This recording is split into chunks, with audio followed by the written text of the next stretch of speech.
Welcome to my 5-minute lecture. This session will review Chapter 6. One foundational concept of critical reading and analysis is ability to understand and recognize an implicit argument.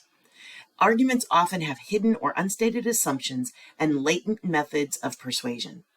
A premise may not be obvious, and one not explicitly stated, presented up front, can mask assumptions, be based on inaccurate information, or other elements that make the premise false.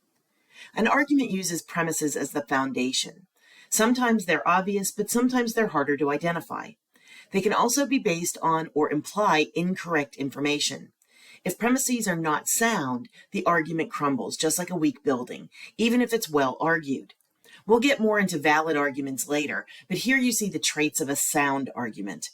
Carefully evaluating and considering an argument's premises is equally as important as analyzing its reasoning. Assumptions are not always explicit. Implicit or hidden assumptions are shortcuts. They're not typically explained clearly, are usually not well based in fact, and often hold personal bias.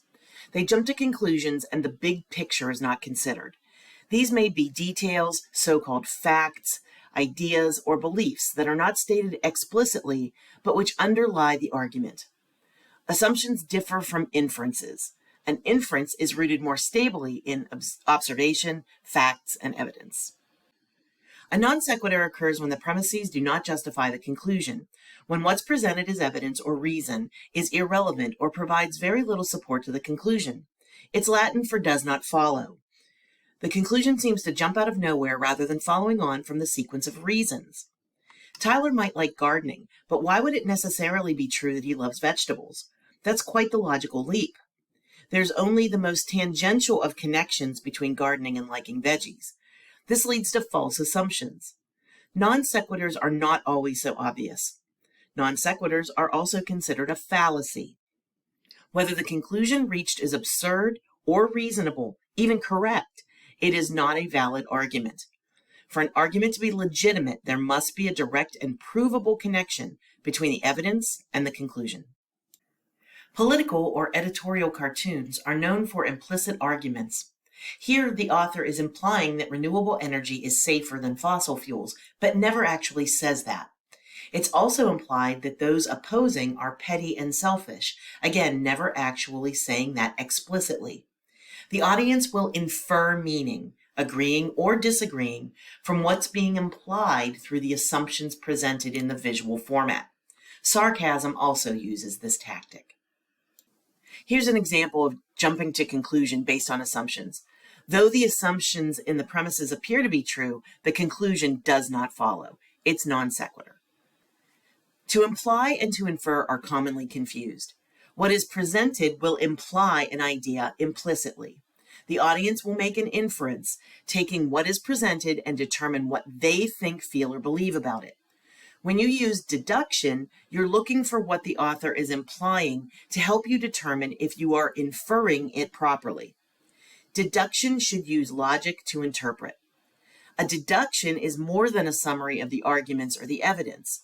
It should include judgments drawn from evaluating the reasons given, leading to a conclusion. The example demonstrates how inaccurate inference can create a major miscommunication. The same is true if you make an inaccurate read on what is being implied, if anything at all.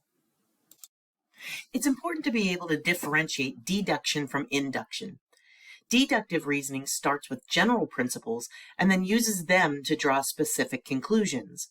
For example, if all mammals have backbones and humans are mammals, you can deduce that humans have backbones.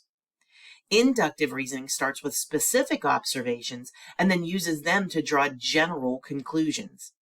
For example, this cat is black, that cat is black, a third cat is black. Therefore, you conclude all cats are black. Connotation is the use of a word or image to suggest a different association than its literal meaning. For example, blue is a color, but it is also a word to describe a feeling of sadness. Connotations are used to inject multiple layers of meaning. For example, if I say the dog is thin, it has a neutral connotation because it's simply a statement of fact. However, if I said the dog is emaciated, it has negative connotations. Emaciated implies that the dog is neglected, abused, or abandoned. Completely different assumptions and inferences are made simply by using a different word. Explicit arguments make it easier for the audience to analyze and evaluate reasoning and the quality of evidence. An argument can be more convincing if the audience thinks that they are drawing their own conclusions. If your premises lead to an unstated conclusion, your audience is more likely to draw the desired conclusion for themselves. These implicit argument tactics are often used in advertising and political humor and satire. They persuade people to do something they don't want to do or plant an idea in someone's head without appearing to do so, attempting to mislead them or to make them feel that they thought of it themselves. An argument may also contain latent messages in persuading us to a point of view. These tend to act on our unconscious, as we're not necessarily aware that they're being used. You may have heard of subliminal messages. They can be powerful, so use caution when argument sounds convincing because of its connotations rather than its line of reasoning. Latent messages are used a great deal in advertising and campaigning. The product is linked with items and ideas that carry positive meanings. Rivals or competitors are associated with negative messages. How is Romanian chocolate part of the American dream? Paying attention to underlying and hidden messages is essential to accurate interpretation and understanding. Make sure to review this week's lecture for resources that dive deeper into these topics. Thanks for watching.